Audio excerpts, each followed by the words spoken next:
人生建議，人一世物一世，你一定要去日本屙一次。你有冇咁嘅經歷呢？人有三急，但係搵唔到廁所喎。呢次我整理咗如廁攻略，分別滿足晒大家3個如廁需求：急住搵廁所，到優雅處理人生大事，再到打卡藝術公廁。擘大呢條片，日本旅遊如此自由。Level 1救命級，命仔緊要，30秒之內要搵到洗手間。記住3字真言：站、園、店。地鐵站、公園、便利店。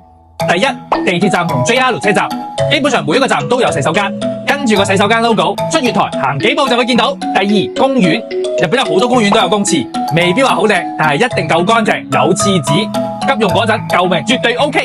第三，便利店，好似71、Lawson、全家，好多店都會俾人用洗手間，有啲甚至開24小時通宵。禮貌少少，出門之前買翻啲水或者一啲零食，當同店員講句多謝。Level 2貴賓級，當自己係貴賓咁去洗手間，就係我唔想趕時間，我要對自己好啲。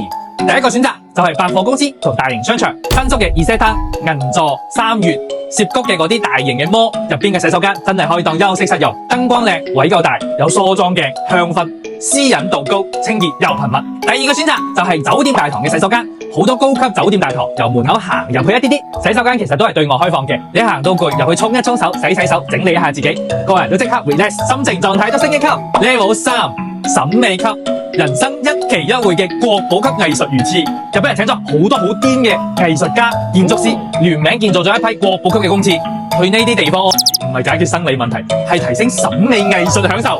首先入邊人氣最高嘅就係涉谷嘅板茂設計嘅透明洗手間，平時冇人用嗰陣，外邊睇過去就係成個透明嘅玻璃，但係你入咗去之後鎖住門，玻璃就變咗磨砂，喺外面淨係見到顏色同埋光，完全睇唔到入邊，又乾淨又安全。仲有呢啲你估唔到嘅名師大作 Kumakengo 嘅森林木屋，每一個木板都係對大自然嘅致敬。安藤重雄嘅光之涼亭，去廁所都感受到光影嘅詩意。千葉縣藤本壯介嘅世界最大女廁，喺200米嘅花園中間而設，真正擁抱大自然。兵庫縣水族館廁所，幾百條魚陪住你，睇下你嘅定力夠唔夠。廁所係一個城市嘅良心，亦都係日本俾遊客最大嘅尊重。所以你話咧，一世人係咪應該喺日本認真咁去真正品味嘅洗手間？我都呢，恭喜睇到呢度嘅你，去日本以後一定如廁自由。